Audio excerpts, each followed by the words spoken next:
Boa tarde, estamos começando mais um Cabeça de Homem Além do Óbvio e o nosso tema de hoje é Meu Filho Vai Ser? Meus convidados são Djalma Argolo, estatístico, escritor, terapeuta junguiano e palestrante internacional, e Antônio Luiz Amorim, economista, master coach, especialista em vocação de carreira, também conferencista e palestrante nacional e internacional. Olá, meu povo, se ligue na gente. Os nossos canais de comunicação são o 35055000. Isso é, primeiro, todo mundo tem valor e todo mundo tem habilidades e competências. Só que tem pessoas que têm habilidades e competências diferentes. Na verdade, somos diferentes. Cada um tem a sua. A gente tem que dar suporte ao nosso filho para que ele desenvolva as aptidões que eles têm e que aí dê suporte no que ele quer. Lógico que se você está vendo que o seu filho está escolhendo alguma coisa que você acha que ele não tem aptidão, que depois de muito tentar a coisa não dá resultado, ou ele está fazendo da forma errada ou ele não tem aptidão para aquilo. E aí precisa de uma orientação, profissional de preferência. Exatamente. Porque os pais tendem a projetar nos filhos, ou seja, querer que os filhos façam alguma coisa que é o que eles acham que dá certo, ou o sonho que eles tinham, eles querem que os filhos deem prosseguimento já que eles não conseguiram realizar, e isso às vezes atrapalha a vida de uma pessoa. Às vezes pode ajudar, mas eu acredito que seja muito pouco. Quero mandar um beijo para Djalma Paiva, que disse que está aqui acompanhando a gente, para Adenilson da Silva, para DG Barreto. A Denilson falou aqui, Maiara, eu não tenho filho ainda, mas estou acompanhando o programa. Quero mandar um beijo para Igara, minha amiga do coração, que eu botei assim, meu filho vai ser, ela feliz. Isso. Amei. Vai lá, velhinho. Em cima aí da fala de Zé Fernando. Como é que os pais, que orientação você daria aos pais, tá? Porque às vezes o pai não tem tato, não sabe como fazer para ajudar o filho nessa incerteza, às vezes, nessa dúvida. Semana passada eu tive um convidado aqui, Daniel Rios. Beijo, Daniel e galera do Pedal. E Daniel falou, Maiara, eu tô com uma preocupação muito grande, porque a minha filha agora botou na cabeça que ela vai fazer determinado curso, que eu não lembro qual é. Não sei se ele me disse. Só que eu acho que não vai funcionar e que não é bom pra ela. E eu não sei o que fazer, porque eu estou desesperada, estou dizendo a ela que ela não vai fazer. Então, assim, como é que a gente pode orientar os pais para que os pais ajam de uma forma que eles não fiquem desconfortáveis ou que eles não fiquem tão nessa agonia e que também não coloquem os filhos numa sinuca de bico? Por quê? Às vezes a gente sabe que hoje eu tenho acompanhado estudos e diversas matérias, enfim, da área de educação e da área de neurociência. Na área de educação e da área de comportamento também, tem pesquisas que já apontam o seguinte, que os pais confundem muito hoje em dia, tá, a questão de dar limite ao filho com a questão de punição.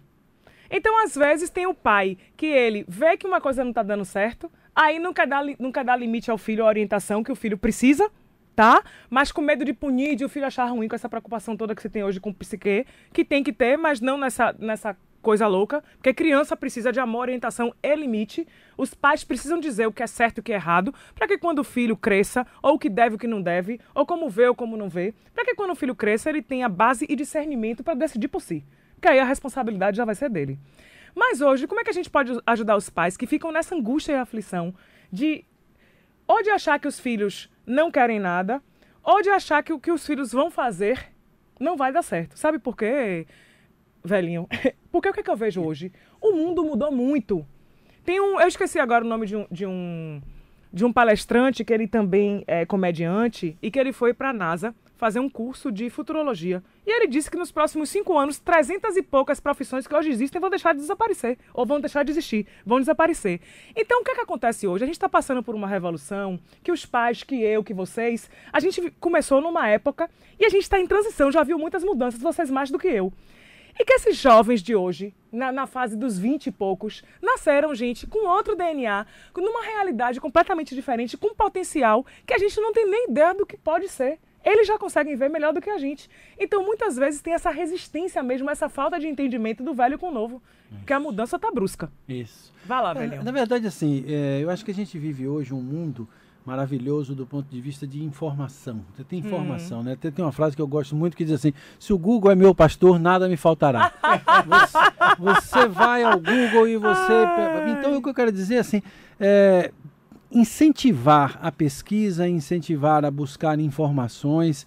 Eu tive uma experiência muito rica com uma mãe. Eu contei uma história da aluna, mas com uma mãe numa dessas palestras que foram para pais e coordenadores.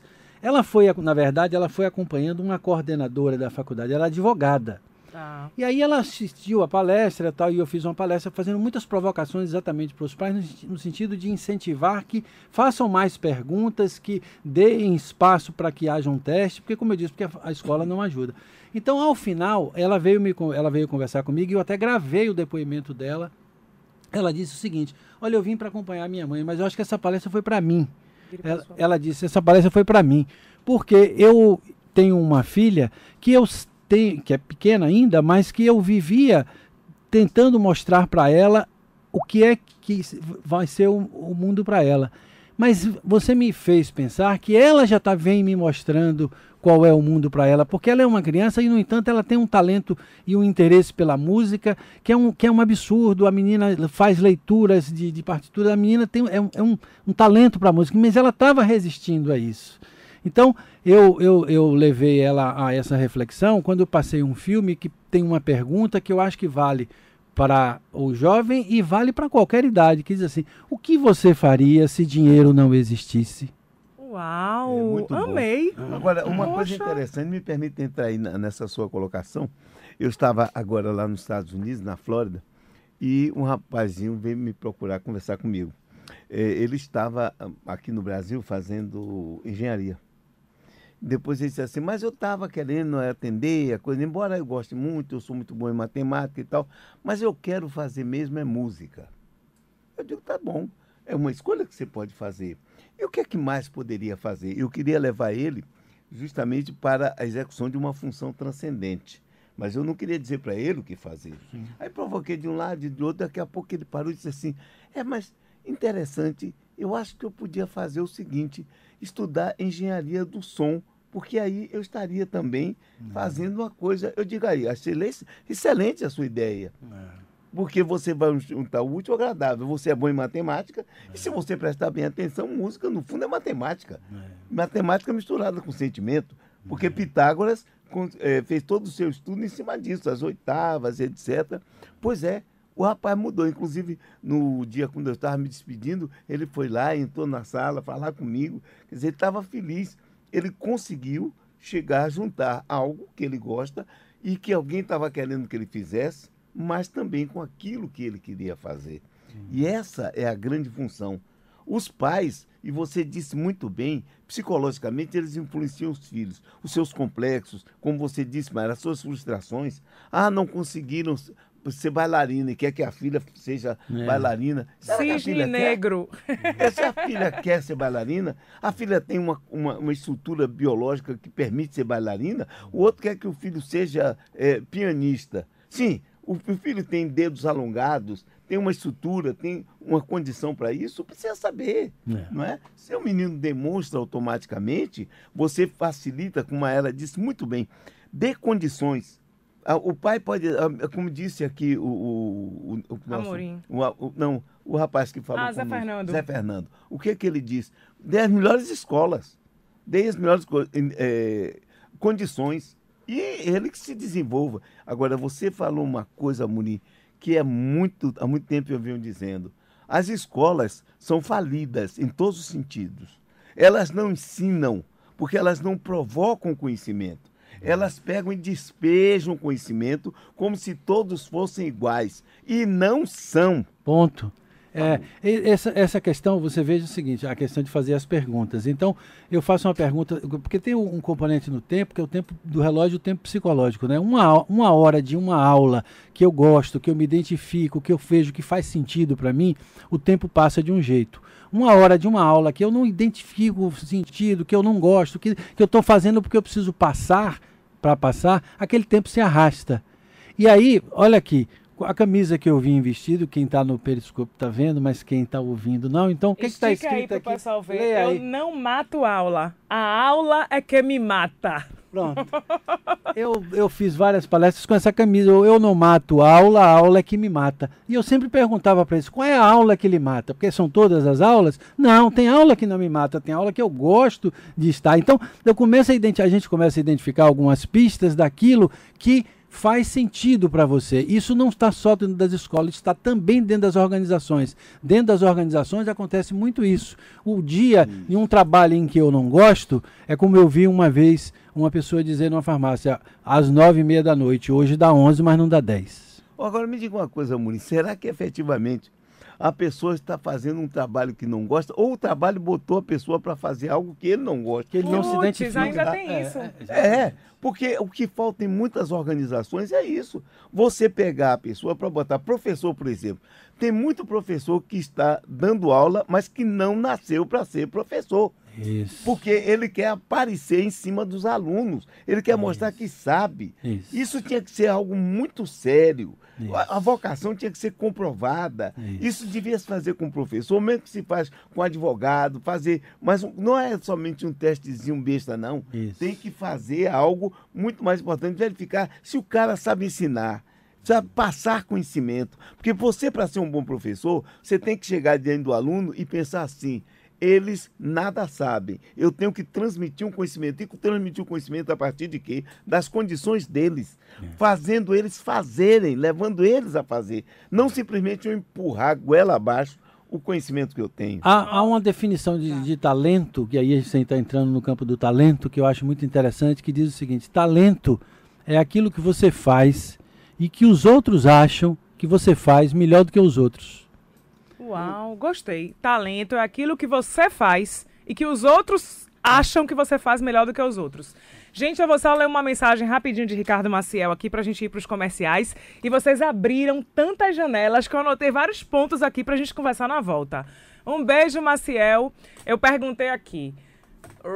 Só um minutinho. Filhos devem escolher profissões com maiores chances de ganhos financeiros? E aí Ricardo respondeu: de forma alguma. Construímos uma sociedade juntos, cada um deve compor, colaborando com a prestação de um serviço de livre escolha, baseado nas suas aptidões e também na necessidade social, porém com ética, moral e profissionalismo. O retorno financeiro deve vir da valorização que a sociedade definir para cada tipo de serviço. Muito bem. Eu acredito que este deva ser o caminho das escolhas profissionais, da satisfação das necessidades coletivas. Achei muito legal. Olha, para eu completar isso aí, diga. Já disse a muita gente que vem me perguntar assim, sobre profissão. Eu digo: você quer fazer o quê? E a pessoa diz isso. Eu digo: para que você quer fazer? Para ganhar dinheiro. E já pensou errado. Se você pensasse o seguinte: eu quero fazer isso e ser o melhor profissional nessa área, meu filho, já está resolvido. Porque se você for o melhor, você vai ganhar e ganhar muito. Ou seja, olhem a questão do conceito como deve ser. A gente vai rapidinho para os intervalos comerciais. Fiquem com a gente volta em 2 minutinhos. Beijo! Olá, meu povo, boa tarde. Para quem pegou a gente no meio, estamos de volta com Cabeça de Homem Além do Óbvio. E o tema de hoje é: meu filho vai ser 3 pontinhos. Você, pai, você, mãe, apenas apoia seu filho ou tenta orientar nas necessidades deles ou no que ele deve fazer, ou quer decidir por seus filhos ou dizer que ele deve ser isso ou que ele deve ser aquilo porque você acha isso ou aquilo. Bom, meus convidados são Djalma Argolo, terapeuta junguiano, estatístico, escritor e conferencista internacional, e Antônio Luiz Amorim, que é economista, é master coach e trabalha muito com orientação e vocação profissional, sobretudo para jovens. É também especialista em psicologia organizacional, tá, gente? E escritor, né? Então são tantas as características desses profissionais lindos e maravilhosos que eu trago aqui, que a gente só tem a ganhar. Mas eu vou começar com o Marcos de Lauro de Freitas, que está na linha. Alô, Marcos, boa tarde. Boa tarde. Tudo jóia? Você aumenta um pouquinho, Zé, o áudio para eu conseguir ouvir Marcos melhor? Pera aí, Marcos, Alô? só um instantinho. Tô te ouvindo, diga. Boa tarde. Eu estava ouvindo os professores convidados falarem aí a respeito do tipo de professor, e aí eu me identifiquei. Também ele falou acerca da capacitação do professor, né? E aí eu percebi que não existe só o professor que quer se viver, existe o professor sádico, né? O prazer dele é ver o aluno sofrer. Ele não tem ensinar, então ele não tem prazer na aprendizagem, sim, ele tem prazer no conteúdo. Outra coisa, eu penso que eu sou professor hoje, né? Tá. E assim, eu penso que eu sou um bom professor porque eu fui um mau aluno. Então eu entendo esse mau aluno. E quando eu me reconheci as minhas capacidades, eu percebi que você tem que conhecer o aluno que tem dificuldade. e não o aluno que é bom. O aluno que é bom está praticamente pronto. Essa é a minha contribuição. Obrigado. Ok, quer comentar, Amorim? Ah, não, ele falou o seguinte, que ele é professor, tá? E que ele não foi tão bom aluno. E que um bom professor tem que saber reconhecer, que ele falou assim, o bom aluno que é bom aluno, ele aproveita as coisas já naturalmente. Mas os alunos que não são tão bons, que têm mais dificuldade, o professor geralmente não tem muita paciência para poder chegar nessa questão. Eu vou colar na conversa de Marcos e vou ir numa colocação que o Djalma fez para que você possa comentar, que é a seguinte... eu acho que hoje está precisando haver uma reformulação do ensino no Brasil, tá? Eu acompanho muito de perto a questão do ensino na Suécia, que é o que tem de ponta no mundo. Todos os novos modelos de ensino e testes são feitos lá e o resto do mundo acompanha. Eu gosto muito. E aqui no Brasil, uma questão alguns professores fazem o curso porque querem ser professores de fato, mas além de querer, você tem que ver se você tem aptidão para aquilo. Isso. Porque quando a gente fala de educação, gente, a gente tem que ter os melhores profissionais do país naquilo, que é a formação de todo mundo. E muitos professores aqui no Brasil querem ser professores porque não dão para nada. Então eu quero juntar essa questão do que Marcos disse. Bom, um bom professor tem que saber também como chegar num aluno que não é tão bom assim e que tem dificuldade ou que tem desinteresse, entendeu? Vá lá, velhinho, comente. Então, essa questão é uma questão que eu acho que passa muito pela questão do sentido do serviço daquilo que eu faço, né?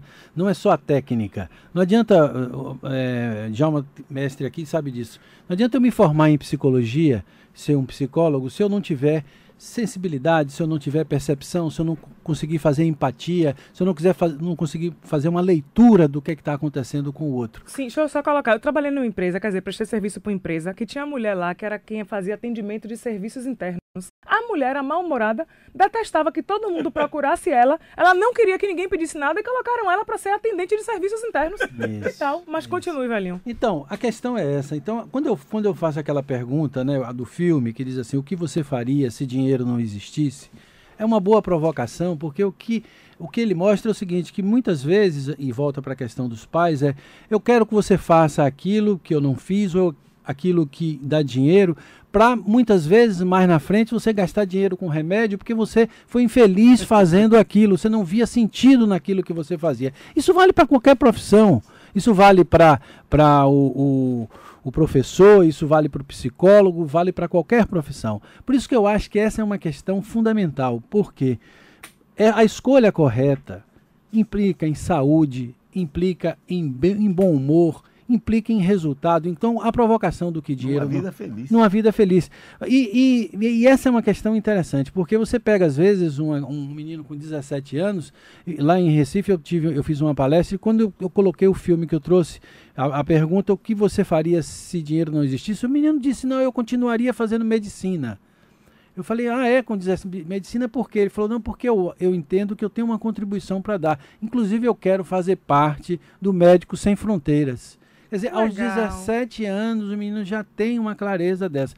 Seria ótimo se todo mundo aos 17 anos tivesse. Mas nem todos têm. É difícil. Então, voltando para a questão do papel do professor e o papel do pai, que eu acho que também estão juntos, é exatamente ajudar a fazer perguntas para que venha a partir dele as respostas. Muito bem. E isso faz com que o professor não se limite apenas a ter o conhecimento teórico das aulas, ou saiba dar uma aula, mas entenda que cada um que está ali na frente dele é um ser humano diferente, com habilidades, com talentos, com vontades, com visões de mundo diferentes. Como chegar a isso? Passa, como o Djalma falou, eu já tinha comentado, por uma profunda reformulação no modelo de ensino. Tá, a gente está com mais 2 ouvintes na linha. Soares da Ribeira. Lá, Soares. Bom dia a todos. Bom dia, diga. É o seguinte, eu queria colocar 2 situações aí para análise de vocês. É o seguinte, o que faz um ser humano a decidir por uma religião? Ele usa a razão, o conhecimento, a racionalidade das coisas, ou ele é levado por indução e essa indução leva ao sectarismo, que leva ao fanatismo? Será que o ser humano, ao decidir, ele já sabe o que é possível, ele conhece o que é possível à mente humana e já sabe o que é o impossível. Eu queria deixar essas duas situações para você. Tá, apesar do nosso tema de hoje ser Meu Filho Vai Ser, eu vou pedir a Djalma que responda rapidinho sua pergunta. Vai lá, Didi. Porque isso também se enquadra no Meu Filho Vai Ser. Sim, de repente o pai quer definir a religião do religião. filho. Ele começa desde cedo a fazer isso.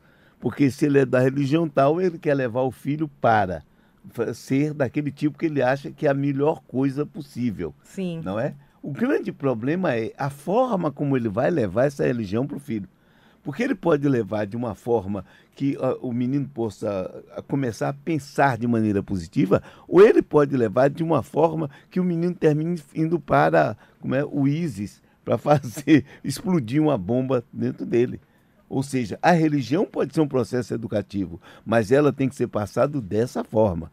Inclusive porque você pode começar numa religião, e eu comecei na católica, e quando cheguei com 17 anos, me tornei espírita, e fim de papo. Porque eu quis. E aí? E meu pai não gostava, era um problema dele. Eu queria ser o que eu queria, não o que meu pai e minha mãe queriam. Ora bola. E você acha, Djalma, que vai muito mais por razão, por emoção, ou a questão da crença mesmo que já é estabelecida e a pessoa segue sem contestar? Olha, existem vários aspectos. Então, inclusive pode ser, a partir de um certo momento, algo que toca a pessoa. A forma de pensar, de raciocinar. Porque a religião está dentro disso. Dentro daquelas tendências naturais de cada um. Ok, vamos ouvir Diogo Melo de Armação. Olá, Diogo. Oi, bom dia. Bom dia, Boa diga. tarde. Boa. Olha, eu acho que uma característica do baiano, eu sou terapolitano até mais, e assim, comparando com outros lugares que eu conheci, outros povos, eu acho que uma característica nossa é ser muito voltado para o prazer, para o hedonismo, e eu acho que os jovens, eu fui muito assim, minha turma, minha família, é o que eu vejo em todo lugar. O hedonismo domina muito a juventude aqui, me dominou, enfim, é onipresente. Então, inclusive, eu acho que a gente amadurece mais lentamente. Eu me comparando também com amigos, eu estudei fora, amigos de outros lugares, eu amadureci muito mais tarde. Minha vida era muito voltada para o hedonismo e, de certa forma, ainda é. Então, eu acho que isso já é uma característica nossa que traz consequências, né? Eu acho que uma das consequências é que a gente escolhe de profissão muito cedo aqui no Brasil. Eu acho, em comparação com Suíça, por exemplo, e outros lugares, escolhe muito cedo. Então, o que acontece é dos jovens cometerem um erro que é crasso, que é querer transformar o seu hobby, e hobbies, tem gente que tem dezenas, né? E é por fases. Então, querer transformar um hobby, um prazer, uma atividade pessoal em profissão. Isso eu vi muita gente destruir a própria vida com isso, né? Querer transformar o surf em profissão, o skate em profissão, a música em profissão, e por aí vai. Então, esse é um grande erro. E aí, uma vez eu vi, por exemplo, um rapaz do Sebrae dizendo que aconselhou uma pessoa aqui em Salvador que queria montar uma lan house, na época que lan house era, né, bombava, queria montar uma lan house no bairro dele. E aí o Sebrae foi fazer uma pesquisa e disse, olha, já tem lan house demais no seu bairro, por que você não monta uma sorveteria? A gente descobriu que não tem sorveteria. O cara foi montar uma sorveteria e se deu super bem. Então, ele gostava de informática, ele queria botar a lan house, mas e aí ele foi desaconselhado e realmente ele ia quebrar a cara. Então, claro que a gente tem que ver a aptidão. Uma pessoa que não gosta de engenharia, fazer engenharia, uma pessoa que não gosta de medicina, mas você fazer, buscando assim, ó, tem um amigo meu que fez cinema, aí, como assim, é como você querer ser astronauta no Paraguai. Você pode morar em Hollywood, aí é outra história, né? Quer ser astronauta, tudo bem, você estuda aqui, agora vai trabalhar, não sei aonde, mas aqui você não vai. Então, você fazer uma coisa, buscar, não, mas eu vou ser o melhor. Você pode ser o melhor de cineasta daqui, você não vai ganhar dinheiro com aquilo. Então, há profissões que realmente são desaconselhadas. Então, com meu filho, por exemplo, eu acho que eu vou, não sei se eu tenho um poder de veto, mas, assim, eu vou desaconselhar. Se ele quiser fazer arte plástica ou alguma coisa, poesia, eu disse, olha, meu filho, você leva paralelo, como Drummond tinha um trabalho dele, mas levou paralelo a poesia, e quando aquilo começou a dar dinheiro, ele foi e largou a profissão dele. Né? Mas Gostei. Assim, Diogo trouxe várias questões numa fala. Vamos lá. Primeiro, a questão dos jovens terem que escolher cedo demais. Hoje já está comprovado que o jovem vai mudar, que o jovem não, o indivíduo de hoje para frente, vai mudar de profissão e de tipo de trabalho várias vezes, tá? Segunda coisa, a questão de transformar o hobby em profissão, gostei disso, porque nem sempre a pessoa tem preparo. Aqui no Brasil, as pessoas acham que o fato delas trabalharem muito vai fazer com que elas ganhem dinheiro, mas não tem o preparo para ser um empreendedor, para focar no resultado do negócio. Acha que apenas o trabalho pelo trabalho vai dar resultado. Então, assim, às vezes o hobby não dá para transformar. É importante a gente fazer o que a gente gosta, mas dentro do que Djalma falou, que na estante o rapaz queria fazer música e decidiu, com as perguntas certas, fazer engenharia de som. Então, quero que os dois comentem isso. Só que a gente está cheio de questões. Vamos lá. Eu quero entrar aí, depois a Amorim vai falar. Vai lá. É o seguinte, Domenico Di Masi, que é um sociólogo que você conhece, italiano, muito bom, ele disse que uma das coisas boas na vida é você fazer o que você gosta e aquilo lhe render para a sobrevivência. É claro, se o indivíduo acha que tem talento, é uma coisa. Por exemplo, um Caetano Veloso, um Gilberto Gil, um Chico Buarque, enriqueceram com música. E outros que pensam que são músicos se deram mal. O que nós temos que ver é que se existe o talento, a vocação real. Isso em qualquer coisa. Tem um indivíduo que poderia ser um ótimo, sei lá, um indivíduo que tivesse assim, um curso profissional de desenho seria excelente fazendo isso, e outro que podia ser um excelente engenheiro, mas se ele quer ser, apenas seria excelente desenhando e quer ser engenheiro, ele pode se dar mal. Então, vai depender muito. Eu conheço pessoas que, por exemplo, se deram muito bem, nós temos um exemplo no Brasil, pessoas que escreveram e ficaram ricos escrevendo, e pessoas que tentaram escrever um livro e ficaram pobres, ficaram na miséria. Isso vai variar e vai variar demais. Nós temos que ver casos e casos. E ele falou que vai influenciar o filho, ter cuidado, porque ele pode estragar o filho. Ele pode verificar, assim, tentar verificar a vocação, a tendência do filho e levar para isso. Só para terminar, uma vez uma senhora me procurou. O filho era o cão chupando manga para fazer negócio. Ele saía, sei lá, com a bicicleta, voltava com um carro, sei lá, fazendo negócio honesto, fazendo rolo. Tá? Uhum. E ela queria que ele se formasse. Ela, quando começou a me falar isso, ela tinha me falado que o filho não ia bem na escola, eu perguntei o que é que seu filho gosta de fazer. E ela foi me dizendo que ele gostava, era excelente para fazer negócio. Eu digo, olha, por que você não estimula por esse caminho, por esse... Bom, o que aconteceu? Um dia houve qualquer problema e ela manda o filho para os Estados Unidos fazer aquele intercâmbio. Quando ela chegou lá, sabe como é americano, negócio ganhar dinheiro, quando o pai dele, vamos chamar assim, entre aspas... o pai que recebeu, a família que recebeu. Viu a tendência do menino, começou a estimular, botou ele para fazer uma coisa, outro resultado, o menino não voltou mais, e mais do que isso, fez uma faculdade de comércio, hoje está muito bem de vida, porque ele foi por isso. Se não fosse essa sorte de ir para os Estados Unidos, eu não sei o que ia ser desse rapaz. Ou seja, esse menino não quer estudar, quer ficar vendendo coisa, fazendo rolo. Eu vou contar uma história. Ronaldinho, fenômeno, que a mãe dava surra porque ele fugia da escola para jogar bola.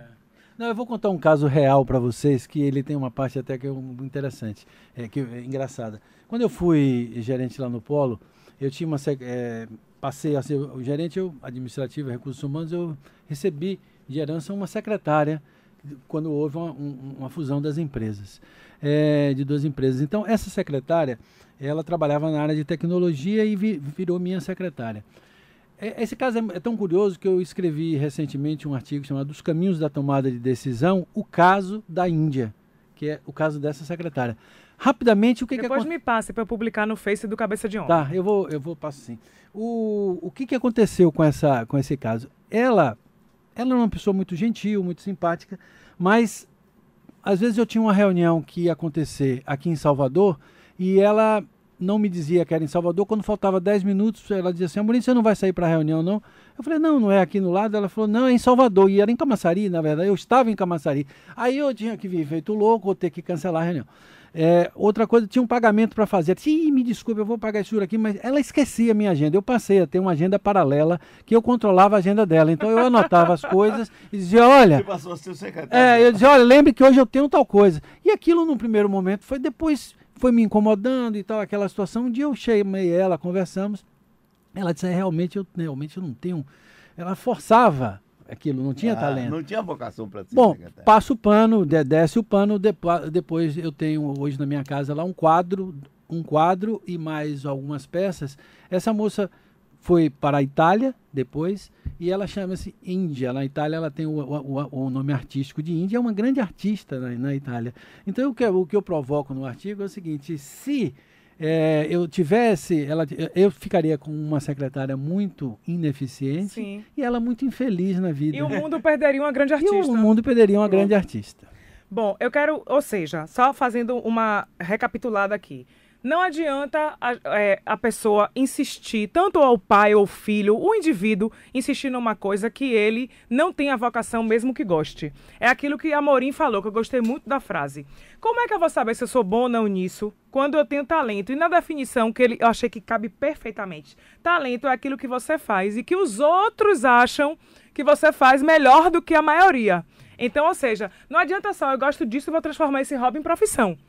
Se realmente as pessoas que estão ao seu redor e o resto público não achar que você é bom nisso. Outra coisa, se prepare. Porque a aptidão sem preparo, gente, não leva ninguém a nada. Isso. Procure saber como fazer negócio, como se preparar para ser não só um empreendedor, como também um empresário, passo a passo. A gente às vezes acha que o fato de a gente trabalhar, e eu já dei um depoimento aqui em dezembro passado, dizendo que trabalhei a minha vida inteira e trabalhei muito. E não entendia porque algumas amigas que fizeram as mesmas coisas que eu e que às vezes eram boas ou não eram tão boas como eu, tiveram resultado e eu não.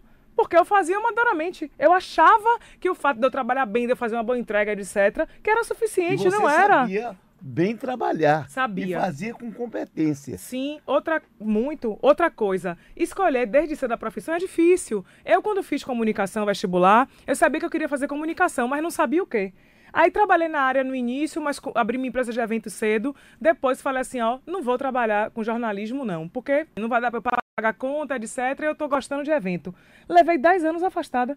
Agora, ou seja, de um tempo para cá, falei, não, vou voltar. E não quero outra coisa.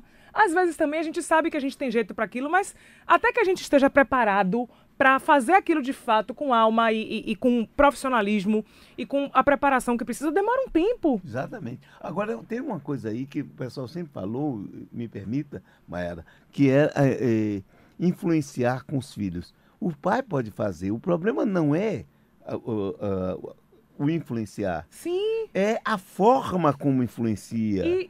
De querer decidir, de querer, tipo assim, é melhor isso. Você deve fazer isso, deve fazer aquilo. Não. Você descobrir, fazer com que o filho, inclusive, chegue a uma conclusão. E aquilo que eu fiz com o rapaz, buscar verificar se você pode unir duas coisas. É o que se chama em psicologia junguiana a função transcendente. Você pode ter até uma vocação para uma coisa e para outra. Como é que você pode juntar os dois casos, as duas coisas, não é? Então, influenciar pode, mas com inteligência. E sem querer decidir, nem impor. Estar em cima daquilo que o filho quer realmente e aquilo que ele pode. É aí que vem a decisão. E o Amorim falou muito bem. Fazer as perguntas certas. Agora, estava aqui para mim.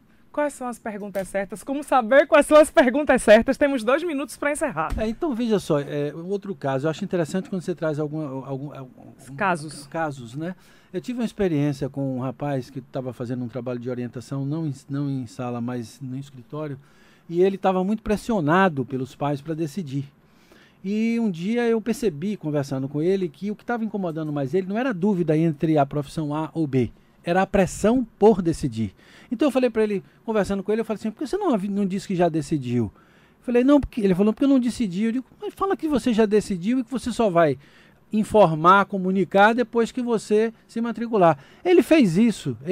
Chegou em casa e falou, não, eu já decidi, mas só vou comunicar agora. Você sabe que isso gerou nele um processo de relaxamento.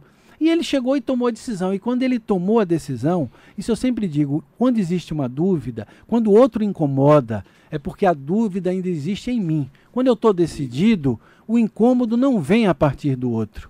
Esse tema que eu falei dos caminhos da tomada de decisão, o artigo, eu vou até deixar aqui o endereço, antoniamorim.consultoria no Facebook. Tem vídeos, tem artigos que o pessoal pode pesquisar e eu vou mandar também para cá. Mas eu acho, Mayara, que a questão da pergunta certa passa principalmente por entender o que é que o outro está trazendo. E eu vou a partir dele e não de mim. Isso. Pô, adorei. Ai, gente, infelizmente, quanto tempo, Zé? 1 minuto, nossa, vou correr. Meu povo, muito obrigada pela presença de vocês aí do outro lado. Eu não sei quem é todo mundo que tá aí, mas obrigado! Obrigado por quem troca com a gente energia e quem troca com a gente informação, pela participação do público. Infelizmente, hoje a gente teve problema aqui no Metro 1, tá? Obrigado ao pessoal do Periscope que acompanha a gente. Quem quiser, gente, quem não sabe ainda o que é Periscope, é um aplicativo que a gente baixa, tá? Quem tem conta no Twitter e consegue assistir a gente aqui, que a gente tá fazendo a filmagem toda ao vivo com transmissão para quem tem Periscope. Beijo! Quero agradecer a Djalma Margolo, quero agradecer a Antônio Luiz Amorim por estarem aqui, quero agradecer ao público todo e quero dizer algumas coisas. Na terça-feira, o nosso áudio do programa de hoje já vai estar no Facebook do Cabeça de Homem.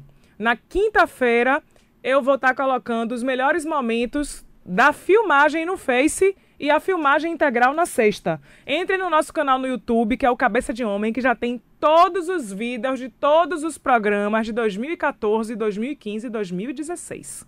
Ninguém perde nada. Se despeçam do pessoal, Didi e Amorim. Um grande abraço a todos e uma alegria permanente estar aqui no Cabeça de Homem. Vai lá, velhinho, que eu vou fazer uma frase para fechar. Ah, tá. Então, boa tarde a todos. Muito obrigado mais uma vez por estar aqui, viu? Mas quem não conhece é a Fernanda Lima Baiana. Hoje ela trouxe a gente aqui para conversar sobre educação, sobre o quê, mas tem programas que são mais pesados, né? Depende do tema.